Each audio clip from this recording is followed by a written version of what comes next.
Nak, ibu pinjam 20.000 untuk beli beras ya.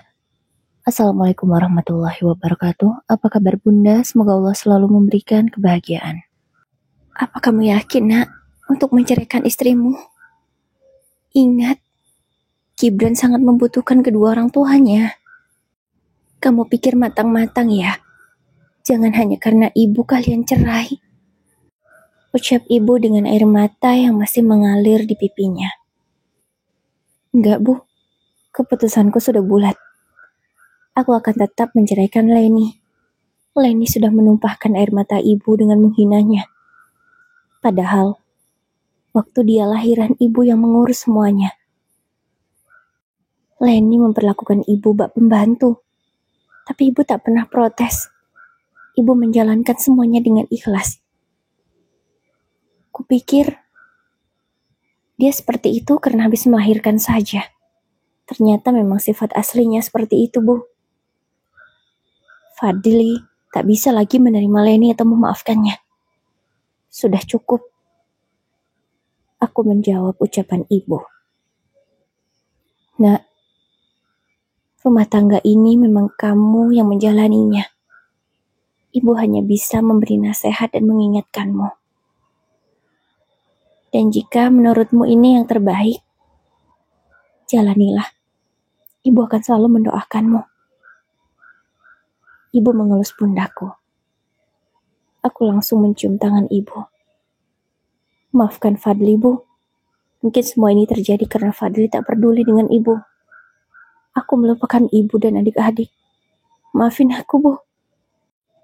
Air mataku luruh lagi.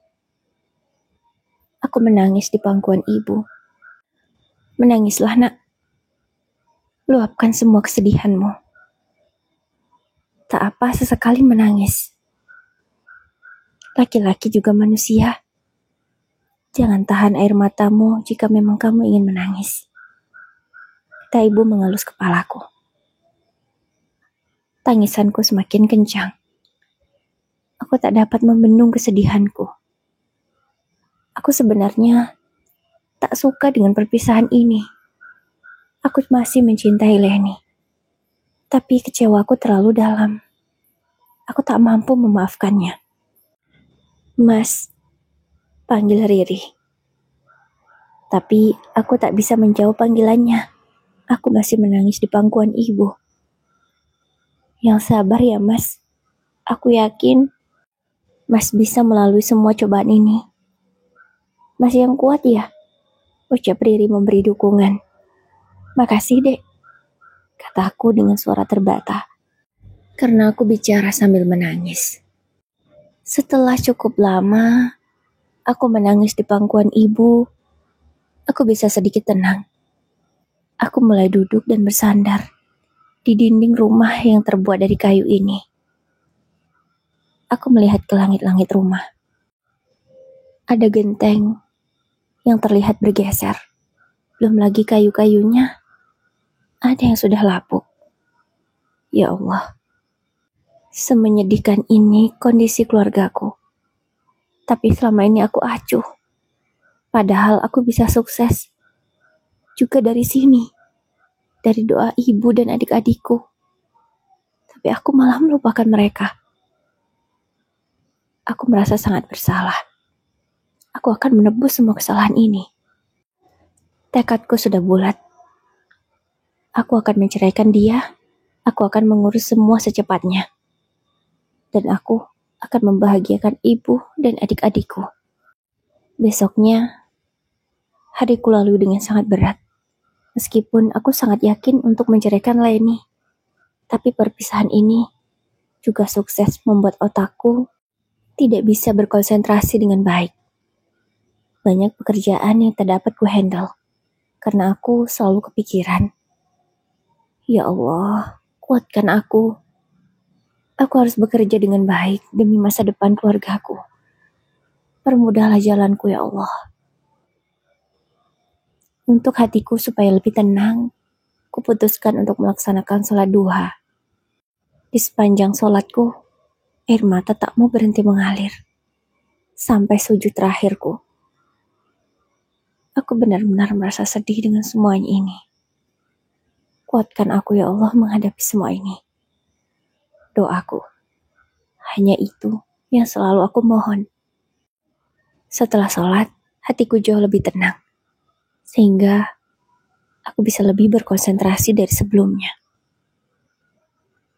Besok, aku akan ke pengadilan. Aku akan mengajukan gugatan cerai. Karena aku tak mau berlama-lama. Aku ingin segera semua selesai. Supaya aku bisa melanjutkan hidupku dengan lebih tenang. Keesokannya, aku izin setengah hari untuk mendaftarkan perceraianku ke pengadilan. Ketika aku masih mengantri, tiba-tiba ponselku berdering. Siapa sih? Batinku. Setelah kulihat, ternyata Leni yang menelpon. Aku mengangkatnya, mana tahu dia ingin membicarakan soal Gibran. Kemana saja kamu 2 hari tak pulang? Kamu tinggal di rumah selingkuhanmu ya? Tuduhnya ketika sambungan telepon terhubung. Aku hanya diam, tak menanggapi. Malas juga. Untuk apa aku menanggapi tuduhan yang tidak aku lakukan? Kenapa diam saja? Berarti benar ya? Kalau kamu memang ada selingkuhan dan kamu sekarang tinggal di sana ya? Lagi-lagi dia melanjutkan tuduhannya. Aku hanya diam. Aku benar-benar malas untuk menanggapinya. Mas, Mas, teriak Leni dari seberang telepon. Karena menurutku tak ada hal penting yang ingin dia sampaikan, aku langsung mematikan sambungan telepon itu. Namun tak lama kemudian dia menelpon lagi. Karena aku yakin dia hanya akan ngomel seperti tadi, langsung kumatikan teleponku. Supaya tak bisa lagi dia menelpon. Aku diajak bicara dengan orang yang ada di sebelahku. Mau daftarkan perceraian juga ya? Tanya seorang laki-laki seumuran denganku. Iya, jawabku singkat. Karena aku tak tahu juga harus menjawab apa selain kata iya. Samalah, aku juga. Aku terpaksa menceraikan istriku karena dia sudah berselingkuh. Ucapnya menceritakan masalahnya. Kalau kamu menceraikan istrimu kenapa? Tanyanya lagi. Demi harga diri ibuku. Jawabku sambil tersenyum tipis. Hah? Harga diri ibumu? Maksudnya? Tanyanya tidak mengerti dengan jawabanku. Ya, karena istriku sudah menghina ibuku dan aku tak akan terima itu. Jawabku dengan tegas. Bagus. Kamu memang laki-laki yang sangat tegas dan sangat mencintai ibumu. Pertahankan. Karena untuk apa punya istri kalau tak bisa menghargai ibu kita? Aku setuju denganmu. Ucapnya memberi dukungan, kemudian menepuk punggungku 2 kali dengan pelan. Iya ya, terima kasih. Kamu juga semangat ya. Jangan patah semangat. Jangan putus asa. Masih banyak perempuan lain yang lebih baik daripada istrimu, kataku. Iya, aku selalu semangat. Apalagi aku punya anak yang masih kecil. Dan aku akan memperjuangkan hak asuhnya supaya jatuh ke tanganku. Aku tak rela jika anakku dibesarkan oleh wanita tukang selingkuh seperti dia. Lanjutnya. Memangnya bisa? Bukankah kalau anak di bawah umur harus ikut dengan ibunya? Bisa kok. Yang penting kita punya alasan yang kuat. Kenapa hak asuh anak itu harus jatuh ke kita? Contohnya sepertiku. Ibunya tukang selingkuh. Aku mengumpulkan bukti yang sangat banyak, supaya pengadilan yakin bahwa dia tidak bisa merawat anak dengan baik. Katanya lagi. Oh, begitu ya. Terima kasih ya atas informasinya. Aku akan mencoba juga sepertimu. Benar juga katanya. Kalau Gibran terus hidup bersama Leni, bisa jadi Leni tak mengajarkan akhlak yang baik ke Gibran. Bagaimana dia mau mengajarkan akhlak yang baik ke anaknya? Dia sendiri saja seperti itu. Aku tak mau. Jika sampai Gibran punya perilaku buruk, atau jika dia dewasa nanti dia malah menyanyiakan istri dan anaknya. Karena Leni selalu ingin menguasai Gibran. Jangan sampai itu terjadi. Nauzubillah ya Allah. Hindarkanlah semua itu dari Gibran. Tak lama setelahnya namaku dipanggil. Aku langsung masuk. Urusanku hari ini selesai. Aku kembali ke kantor. Aku lanjutkan pekerjaanku setelah sholat zuhur. Alhamdulillah hari ini lancar. Karena pikiranku sudah sedikit tenang, jadi pekerjaan pun bisa kuhandle dengan baik. Sekarang yang menjadi beban pikiranku adalah Gibran. Aku meminta bantuan ke siapa ya? Supaya hak asuh Gibran jatuh ke tanganku. Nantilah aku pikirkan. Semoga dapat jalan keluar. Waktu pun terus berlalu. Seminggu lagi, aku gajian. Aku sudah berencana. Dengan uang gajianku, aku akan membangun rumah untuk ibu. Rumah ini akan aku renovasi. Karena memang sudah tidak layak lagi. Papan-papannya banyak yang lapuk. Ini sangat berbahaya. Jika nanti ada angin besar atau hujan deras, bisa-bisa rumah ini roboh. Karena memang ini rumah tua. Warisan dari kakek dan nenek dari ibu. Setiap hari, aku masih menghubungi Leni untuk menanyakan Gibran. Namun ujung-ujungnya, bukan jawaban yang baik yang aku terima. Malah dia mencaci maki dan menuduhku yang bukan-bukan. Cepat, kirimkan uang untuk Gibran. Dia butuh susu. Katanya dengan nada tak enak ketika dia menelponku. Beli susu? Bukankah Gibran minum ASI? Tidak minum susu formula? Jawabku. Sekarang Gibran minum susu formula. Ketusnya. Sudahlah, tidak usah membohongiku. Gibran selama ini tak pernah minum susu seperti itu. Dia selalu minum ASImu. Jadi jangan coba-coba kamu ingin membodohiku lagi ya. Ucapku tegas yang tak akan pernah lagi tertipu dengan ucapannya. Terserah kamu ya. Kalau kamu tidak mau kirim uang, aku tak akan memberi ASI untuk Gibran. Bahkan aku juga tak akan memberinya makan. Ancamnya. Buru-buru, aku mengaktifkan rekaman suara di ponselku ini. Aku ingin menangkap semua pembicaraanku dengan Leni. Apa kamu bilang? Ulangi. Perintahku. Kalau kamu tak mau mengirimkan uang, aku tak akan lagi memberi ASI untuk Gibran. Dan aku juga tak akan memberinya makan. Biarkan anak itu kelaparan. Ucapnya sekali lagi, dan semuanya sudah kurekam. Terserah kamu. Kalau memang kamu ingin masuk penjara karena sudah melantarkan anak sendiri, aku sudah punya buktinya. Siap-siap saja kalau memang kamu ingin melakukan itu, ancamku. Jadi kamu mengancamku? Aku sama sekali tidak takut, Mas. Karena Gibran anakku, aku yang berhak, ucapnya. Aku ayahnya, aku juga berhak atas Gibran. Dan kalau kamu sampai membuat anakku kenapa-napa, aku tak akan segan-segan menjebloskanmu ke penjara. Ancamku sekali lagi dengan sangat tegas. Karena kalah debat denganku, akhirnya Leni mematikan sambungan teleponnya. Sebenarnya aku ingin datang ke sana. Tapi aku masih terlalu malas untuk bertemu dengan Leni. Dia pasti akan membuat masalah denganku. Hari gajian pun tiba. Alhamdulillah, aku bisa merasakan lagi menerima gajiku setiap bulan. Walaupun bulan ini harus dipotong karena aku punya hutang bulan kemarin.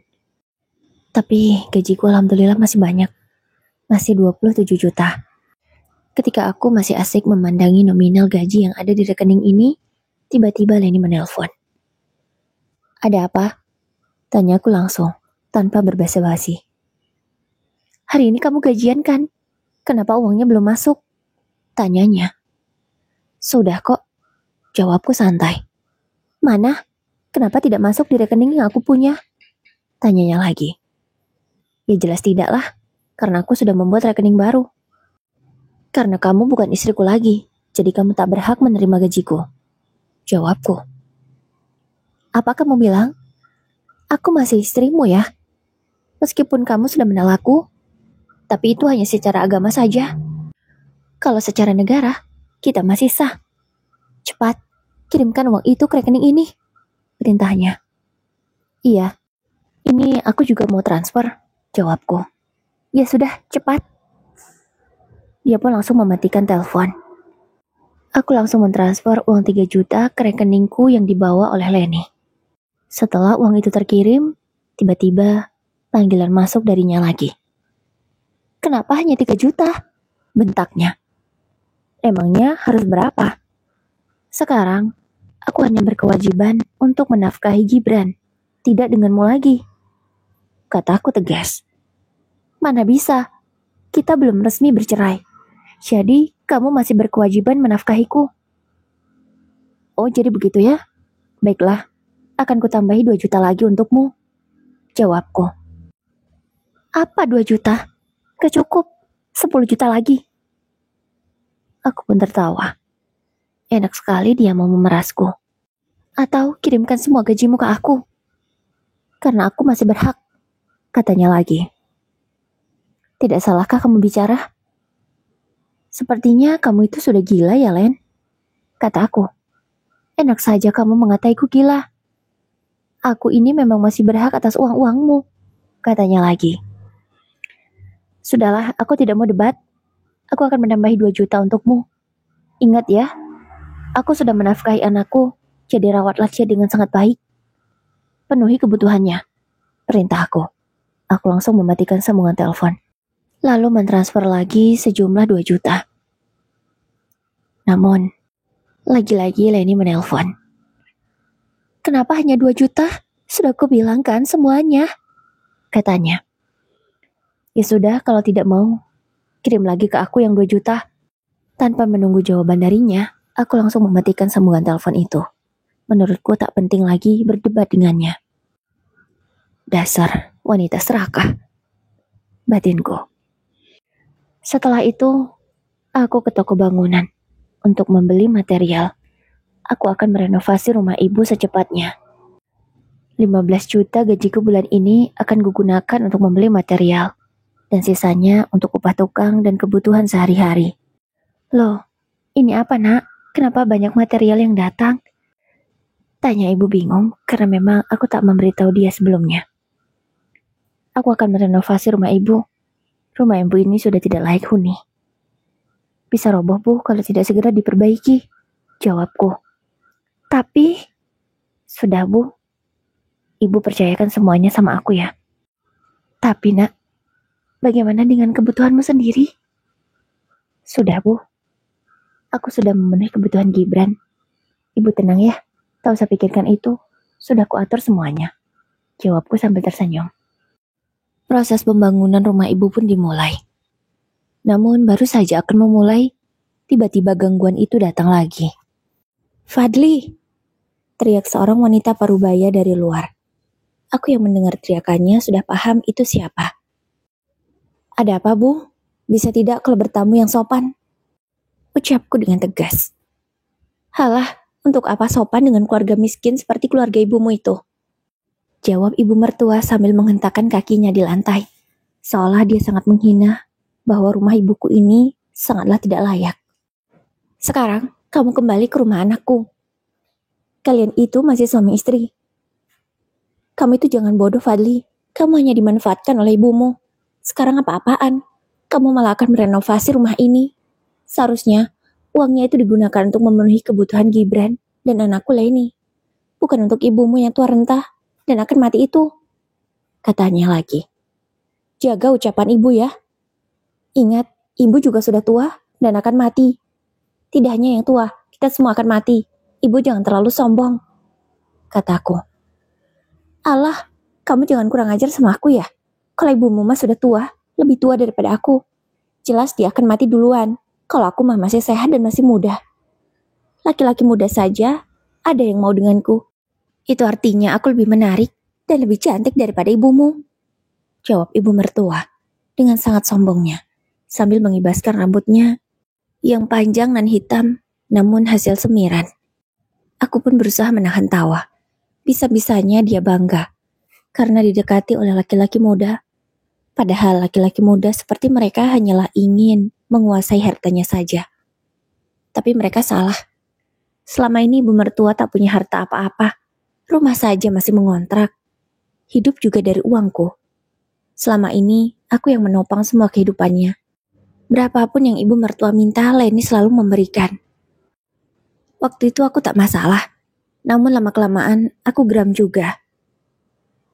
Karena uang yang Leni berikan bukan untuk kebutuhan, melainkan untuk menyenangkan pacarnya dan memenuhi gaya hidupnya yang sangat hedon. Padahal, penghasilan tak punya. Bu, ingat bu, ibu sudah tua. Seharusnya ibu sudah berubah. Karena ajal semakin dekat. Ucapku sambil menahan tawa. Kurang ajar kamu Fadli. Jaga ucapanmu ya. Aku ini masih sehat dan bugar. Aku masih lama matinya. Jawabnya tidak terima. Terserah ibulah. Ada apa ibu kesini? Kalau hanya untuk menyuruhku pulang ke rumah anak ibu, aku tak sudi. Kataku tegas. Kenapa? Kamu sudah kemakan sama omongan ibumu ini ya? Tuduhnya sambil menunjuk ke arah ibu karena ibu sudah keluar. Dengan cepat, aku langsung mengambil tangannya. Tak kuizinkan dia untuk menunjuk ke arah ibuku. Itu tak sopan dia lakukan dan tak pantas. Aku sempat menekan tangannya agar dia merasa kapok untuk tidak melakukan itu lagi. Sakit, lepaskan. Pintanya sambil berusaha melepaskan cengkeraman tanganku. Aku pun langsung melepaskannya. Bukan ingin berbuat kasar dengan wanita, tapi sekali-kali harus ditegasi agar tidak kurang ajar seperti ibu mertua ini. Aku sudah memberikan kewajibanku untuk Gibran dan Leni. Ibu tak pantas menuntut apapun lagi. Silakan ibu pergi dari sini sebelum kesabaranku habis, ancamku. Aku berkata sambil menatapnya tajam dengan menggenggam tanganku. Ya, maksudku agar dia segera pergi. Alah, aku sama sekali tidak takut dengan kamu. Baru segini saja kamu sudah sombong. Katanya sambil menendang kerikil yang tertumpuk di depan rumah. Mungkin tak seberapa sakit, namun kerikil yang dia tendang dengan sangat kuat itu berhasil merusak sepatunya yang dia beli dengan uangku. Aku yakin barang yang dia beli itu KW. Karena kalau yang asli harganya sangat mahal, dan Leni pun tak mampu menuruti keinginan ibunya. Sepatu yang ada kembang di atasnya itu pun langsung copot. Aku pun dan ibu hanya bisa menahan tawa. Bu, sabar bu. Mari kita masuk dulu, sambil minum. Kata ibu mempersilahkan wanita yang sudah tak sopan itu masuk. Tak sudi aku, rumahmu ini berdebu dan kotor. Mana level aku di rumah seperti ini? Jorok, ejeknya, sambil memunguti bunga sepatunya yang lepas. Kemudian, ia segera pergi. Ya Allah, ada orang tua seperti itu. Gumamku. Jangan bicara seperti itu, nak. Mau bagaimanapun, beliau itu mertua kamu, kata ibu mengingatkan. Iya, Bu. Tapi, sudahlah. Rasanya tak pantas, Bu, mertua seperti dia dihormati. Jujur, aku sudah sangat geram dan muak dengan kelakuan mereka. Ya sudah, istirahatlah. Sudah siang ini. Ucap ibu karena memang hari ini hari libur dan aku membantu tukang bekerja. Iya, Bu. Baru saja akan makan siang, tiba-tiba ponselku berdering. Itu panggilan dari Leni. Pasti dia akan mengajak debat lagi. Kuputuskan untuk mematikan teleponku saja agar dia tak bisa menelpon. Kalau bukan karena Gibran, mungkin aku sudah memblokir nomornya. Ya Allah, semoga aku segera mendapatkan bukti agar hak asuh Gibran jatuh ke tanganku. Waktu pun berlalu. Panggilan sidang pertama perceraian pun sudah tiba. Aku tentu paling semangat datang, karena memang aku ingin segera semuanya selesai. Sekitar setengah jam setelah kedatanganku, barulah Leni dan ibunya juga Gibran datang. Aku ingin sekali menggendong Gibran. Aku berusaha membujuk anak yang berumur 1 tahun itu. Sayang, ini ayah, ucapku ke Gibran. Gibran sudah melihatku. Sepertinya dia juga sangat rindu dari sorot matanya. Ayah, panggilnya. Iya, ayo nak, sini, ucapku dengan lembut sambil merentangkan tangan. Gibran baru saja akan berlari, namun dengan cepat, Leni menarik tangannya dengan kasar, hingga putraku itu terjatuh. Gibran pun spontan langsung menangis, karena dia terjatuh cukup keras. Astagfirullah Leni, apa-apaan kamu? Dia hanya ingin memeluk aku sebagai bapaknya. Kenapa kamu sekasar ini dengan dia? Teriakku tanpa peduli lagi dengan situasi saat itu. Orang-orang yang memang sama seperti kami mengantri panggilan sidang, turut menghakimi Leni. Jahat sekali kamu Mbak sebagai ibu. Kalian boleh punya masalah, tapi anak jangan sampai jadi korban, ucap seseorang. Iya, jangan keterlaluan. Anak sendiri sampai dikasarin begitu. Bisa-bisa hak asuh anaknya jatuh ke tangan bapaknya loh, ucap seseorang yang lainnya. Wajah Leni yang tadinya tenang kini berubah menjadi panik. Tidak bisa, aku ini ibunya. Dan Gibran masih di bawah umur. Dia masih kecil, baru 1 tahun. Mana bisa jatuh ke tangan bapaknya hak asuh itu? Katanya tidak terima. Tapi kalau cara Mbak mengasuh anak seperti itu bisa saja, teriak seseorang yang lainnya. Diam kalian, tidak usah ikut campur. Tiba-tiba ibu mertua bersuara. Dia membentak semua orang yang sudah menghakimi Leni. Semoga kejadian ini bisa menjadi bukti juga bahwa Leni tak pantas menjaga Gibran. Gibran pun tak mau berhenti menangis, sehingga aku mencoba untuk menenangkannya. Dengan pasrah Leni memberikan Gibran kepadaku. Barulah anak itu mau diam. Aku memeluknya erat, menciumnya berkali-kali, karena aku sangat rindu dengannya. Maafkan ayah ya nak, bisikku di telinganya. Gibran sudah mulai tenang, dan kebetulan juga kini giliranku untuk memasuki ruang persidangan. Karena Gibran masih di bawah umur, dia tak diperbolehkan untuk masuk. Aku menitipkannya ke ibu mertua. Ini bu, aku titip Gibran sebentar ya. Dan ini uang jajan untuknya, kataku sambil memberikan uang 50.000. Cuma segini? Untukku mana? Tanyanya tidak tahu malu. Bu, aku hanya berkewajiban untuk memberi Gibran, tidak dengan ibu. Kalau ibu mau, bisa ambil sedikit dari uang itu, jawabku. Kemudian segera masuk ruang persidangan. Untuk sidang pertama ini, hakim membacakan gugatan dariku dan berusaha untuk mendamaikan kami, serta mendengarkan keterangan dari dua belah pihak. Aku mengatakan yang sebenarnya, apa yang aku alami selama menikah dengan Leni. Namun tidak dengan Leni, dia menambah-nambahi cerita, bahkan memfitnahku. Dengan air mata buayanya, dia bercerita kepada hakim kalau dia selama ini dizolimi olehku, tidak diberi nafkah dengan layak, dan masih banyak fitnah lainnya yang sama sekali itu tidak benar. Baik, aku akan membuktikan di sidang berikutnya, jawabku kala itu. Mendengar jawabanku, Leni terlihat ketar-ketir. Rasakan sendiri, karena ucapanmu malah menjadi bumerang untuk dirimu sendiri, batinku. Selesai sidang, aku pun memutuskan untuk langsung pulang. Karena tentu Leni tak akan membiarkanku membawa Gibran. Besoknya aku kerja seperti biasa. Namun tidak sengaja, aku melihat temanku, teman lamaku yang sudah lama tak bertemu. Kenapa dia ada di kantor ini? Apa dia kerja di sini juga? Batinku bertanya-tanya. Tanpa ragu, aku langsung menyapanya. Hai Mir, panggilku. Hai. Fadli, apa kabar? Tanyanya balik. Kami pun saling mengobrol dan menanyakan kabar satu sama lain. Ngomong-ngomong, kamu ngapain di sini?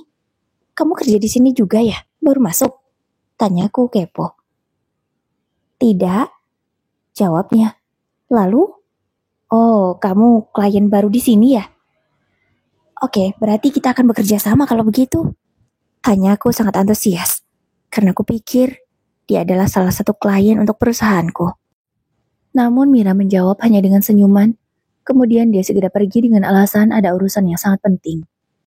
Oke, sampai jumpa lagi ya, ucapku. Oke, jawabnya. Aku pun langsung masuk ke ruangan untuk lanjut bekerja. Beberapa hari kemudian, aku masih tetap menghadapi masalah yang sama, diteror oleh Leni dengan alasan ini dan itu dia menelponku. Aku benar-benar bingung menghadapi sikap Leni. Aku harus bagaimana ya? Aku risih kalau terus-terusan dia seperti ini. Apa coba aku tanya Mira saja ya? Nantilah coba aku tanya dia. Mana tahu nanti ketemu lagi, gumamku. Sore harinya, Ketika akan pulang kerja, waktu aku akan masuk ke dalam mobil di parkiran, aku tidak sengaja melihat Mira. "Hai Mir, kamu mau pulang juga?" tanya aku. "Iya nih," jawabnya sambil tersenyum ke arahku, dan dia berjalan mendekati mobilku. "Kamu mau pulang juga?" tanyanya balik. "Iya." Mir, aku baru ingat. Kamu kan juga sudah bercerai dari pasanganmu. Dulu kamu pakai pengacara tidak? Soalnya mantan istriku ini problematik. Aku pusing sekali. Ucapku menceritakan ke Mira. Ya, tadi kami sempat bercerita sedikit tentang rumah tangga masing-masing. Ternyata dia malah sudah bercerai dari suaminya. Aku pakai pengacara, karena memang ya, mantan suamiku sama seperti mantan istrimu itu. Problematik dan drama. Bahkan dulu dia sempat mengancamku juga, tidak akan menolakku. Karena kalau itu terjadi, berarti aku masih menjadi istrinya secara agama.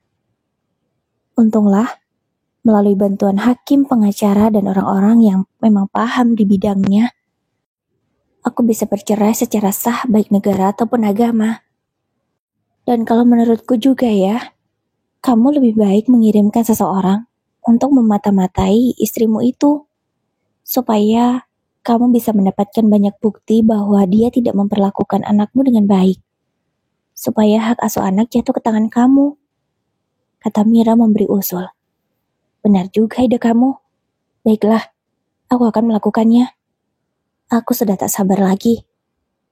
Aku pun berterima kasih dengan Mira. Kemudian kami sama-sama pulang. Sesuai dengan usulan Mira, aku menyuruh seseorang untuk memantau aktivitas Leni dan Gibran. Aku juga tidak mau kalau sampai Gibran diperlakukan tidak baik oleh Leni. Baru hari pertama orang suruhanku bekerja, dia memberi barang bukti yang sangat membuatku terkejut. Di dalam video itu, Leni sedang berjalan-jalan dengan Gibran. Namun dengan kasar, dia menarik tangan Gibran, sampai Gibran terjatuh. Kemudian diseretnya sampai 1 meteran. Itu terjadi karena Gibran meminta es krim ke Leni. Tapi Leni bilang tak ada uang. Padahal belum lama aku mengirimkan uang bulanan untuk Gibran. Bisa-bisanya uang 3 juta habis secepat itu. Itu rasanya mustahil. Kalau memang uang itu tak ia pakai sendiri. Dasar, ibu tidak bertanggung jawab. Satu bukti sudah aku dapatkan. Dan aku terus menyuruh orang itu memantau Leni. Aku juga memerintahkan ke dia, jika memang Gibran sudah dalam bahaya, agar dia segera cepat untuk mengambil tindakan. Waktu pun berlalu, aku juga sudah mengumpulkan banyak bukti. Banyaknya bukti kekerasan. Leni sering mencubit Gibran, hanya karena anak itu meminta sesuatu dan dia tidak mau menurutinya. Aku sampai menangis melihat videonya. Aku tak tega. Ternyata ada seorang ibu kandung yang tega menyakiti anaknya sendiri hanya karena meminta sesuatu. Aku saja tak pernah memarahi Gibran, apalagi menyentuh fisiknya untuk melukainya. Aku tak mampu melakukan itu. Tapi Leni dengan mudahnya membuat Gibran menangis dan menyakitinya. Maafkan ayah, nak. Tapi ayah janji, setelah ini kamu akan bersama ayah dan bersama nenek, juga bibimu. Mereka akan merawatmu dengan baik. Sidang kedua pun sudah tiba. Aku dan Leni dipanggil ke ruangan sidang. Di persidangan itu, Leni terus saja memfitnahku. Namun dengan mudah, aku bisa membantah fitnahannya itu karena aku punya bukti. Dan aku tetap kekeh untuk menceraikannya. Waktu pun berlalu, tibalah di sidang terakhir. Aku sudah tak sabar lagi. Aku ingin segera ketuk palu. Sudah cukup drama yang dibuat oleh Leni. Doakan aku ya, Bu. Semoga hari ini lancar dan semuanya cepat selesai. Aku meminta doa ibu sebelum berangkat. Aku mencium tangan ibu bolak-balik dan lagi-lagi meminta doa darinya. Semoga urusanmu lancar ya, nak. Dan kamu mendapatkan hasil yang terbaik. Ibu akan selalu mendukung apapun hasilnya nanti. Kata ibu dengan lembut sambil mengelus kepalaku. Aku merasa bersyukur memiliki ibu yang sangat sabar dan penyayang. Ibu juga pemaaf. Entahlah hatinya terbuat dari apa. Karena aku tetap ingin bercerai, hakim pun sudah memutuskan bahwa permintaanku dikabulkan. Aku mengikrarkan lagi talakku kepada Leni. Dan akhirnya akte cerai itu keluar. Selanjutnya perjuanganku belum berakhir. Karena aku akan memperjuangkan Gibran. Hak asuhnya akan aku ambil. Karena Leni memang tak pantas merawatnya. Dia tidak bisa menjadi ibu yang lembut dan baik.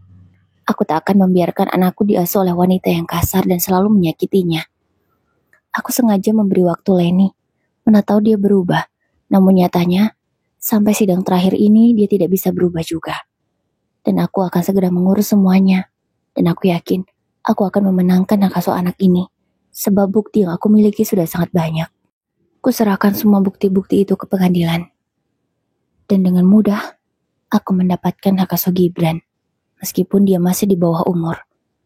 Mempertimbangkan dari bukti yang aku punya, hakim tentu tak akan membiarkan seorang anak dianiaya. Karena dari kekerasan kecil itu akan memberikan trauma yang dalam kepada seorang anak, apalagi umurnya baru 1 tahun. Leni tak bisa berbuat apa-apa. Dia juga tak bisa membantah bukti yang aku punya. Ya seperti biasalah dia drama, namun dramanya kali ini tak berlaku. Leni menangis. Dia tidak terima hak asuh anak jatuh ke tanganku. Namun, keputusan pengadilan tak bisa diganggu-gugat, dia harus patuh. Aku dibantu oleh pihak pengadilan untuk menjemput Gibran. Karena memang Leni tidak mau menyerahkannya secara sukarela. Jadi, tindakan ini harus aku ambil. Alhamdulillah, akhirnya ayah terus bisa bersamamu, nak. Ucapku setelah Gibran berada di pelukanku. Sampai saat ini pun Leni belum bekerja. Itu jugalah yang membuat pertimbangan bahwa dia tak akan mampu menafkahi Leni secara layak. Hanya mengandalkan nafkah dariku saja. Untungnya pembangunan rumah ibu juga sudah selesai. Aku bisa memberikan tempat yang nyaman untuk Gibran tinggal. Alhamdulillah. Semua berjalan sesuai dengan harapanku. Karena tak ada lagi urusanku dengan Leni sebab Gibran sudah ada di tanganku. Aku langsung memblokir nomor wanita itu. Aku sudah bilang ke dia, jika memang ingin bertemu dengan Gibran, langsung saja datang ke rumah. Tapi nyatanya, setelah 1/2 tahun Gibran bersamaku, sekalipun Leni belum pernah datang. Aku tak tahu kabarnya sekarang bagaimana. Aku berharap dia baik-baik saja. Itu semua untuk Gibran. Selama bersamaku, Gibran memang sesekali menanyakan ibunya. Aku hanya bisa menjawab, mungkin besok ibu datang, nak. Sabar ya, ucapku. Tapi jika memang suatu hari nanti, Gibran sangat ingin bertemu dengan ibunya, aku akan mencari Leni. Karena kebahagiaan Gibran bagiku segalanya. Suatu hari, Fadli, panggil Mira. Ada apa Mir? Tanyaku. Kamu sudah tahu belum? Tanyanya yang membuatku bingung. Tahu apa? Jawabku. Ini. Tiba-tiba Mira menunjukkan sebuah foto. Loh, ini kan Leni? Kenapa dia? Tanyaku bingung. Karena memang di video itu, Leni dimarahi dan dimaki-maki oleh beberapa wanita. Ini ada masalah apa dia? Tanyaku bingung. Biasalah, kayak yang viral-viral sebelumnya. Pelakor, jawab Mira. Apa? Jadi, Leni menjadi... Aku benar-benar tidak menyangka. Mira pun mengangguk. Astagfirullahalazim, kenapa Leni jadi seperti ini? Bisa malu lah Gibran dibuatnya kalau begini. Aku memikirkan Gibran. Kalau sampai dia tahu, pasti dia sangat malu. Apalagi ini sampai viral. Pasti jejak digital tak akan mudah terhapus begitu saja. Leni, kenapa kamu harus seperti ini? Kamu itu pintar, lulusan S1, seharusnya bisa mencari pekerjaan yang baik, bukan malah mengganggu rumah tangga orang lain. Pantas saja, dia tidak pernah datang menemui Gibran, ternyata dia sibuk merusak rumah tangga orang lain. Waktu pun terus berlalu. Tidak kusangka, hubunganku dengan Mira bukan sebatas teman lagi. aku malah jatuh cinta dengannya. Dia wanita yang sangat lembut dan baik. Meskipun dia belum punya anak, tapi dengan Gibran, dia bisa cepat akrab dan seolah dia menjadi ibunya Gibran. Gibran pun sangat senang bersama Mira. Dia merasa memiliki ibu lagi. Ibuku juga sudah menyarankan, apa tidak sebaiknya kami menikah.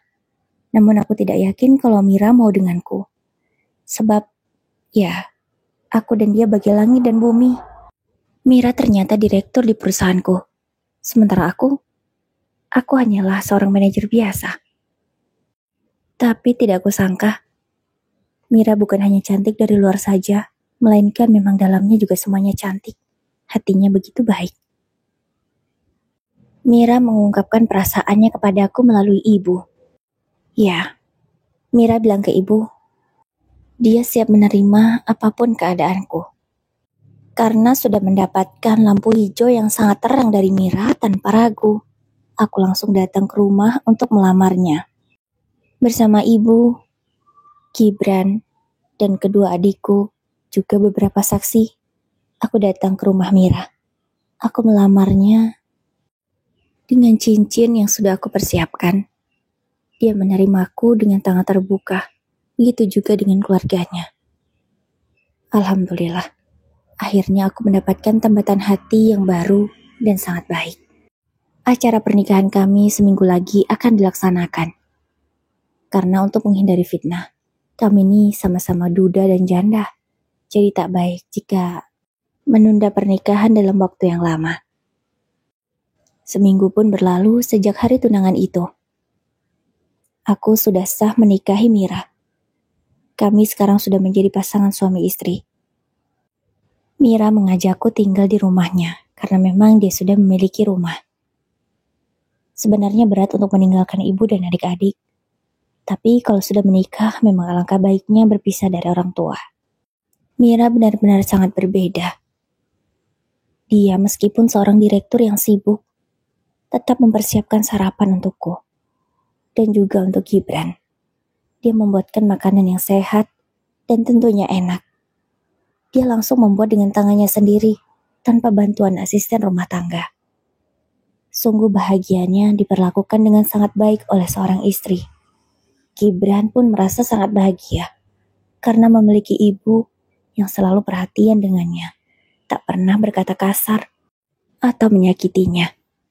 Memang, ketika kami semua bekerja, Gibran dititipkan kepada babysitter yang siap merawatnya dengan baik. Mira sendiri yang selalu memantaunya melalui CCTV yang terhubung langsung ke ponselnya. Karena dia tidak mau terjadi apa-apa ke Gibran. Dan Masya Allah, baru 3 bulan setelah kami menikah, Mira positif hamil. Dan lahirlah seorang bayi yang sangat lucu. Bayi itu kami beri nama Gama, Gibran dan Gama. Aku sekarang sudah memiliki 2 orang anak yang sangat pintar, lucu, dan semoga menjadi anak yang soleh. 2 tahunan, Gibran tak bertemu dengan ibunya. Dan hari ini, dia bertemu lagi dengan wanita yang sudah melahirkannya. Gibran tanpa ragu langsung memeluk Leni. Selama ini Mira tak pernah mengajarkan buruk ke Gibran.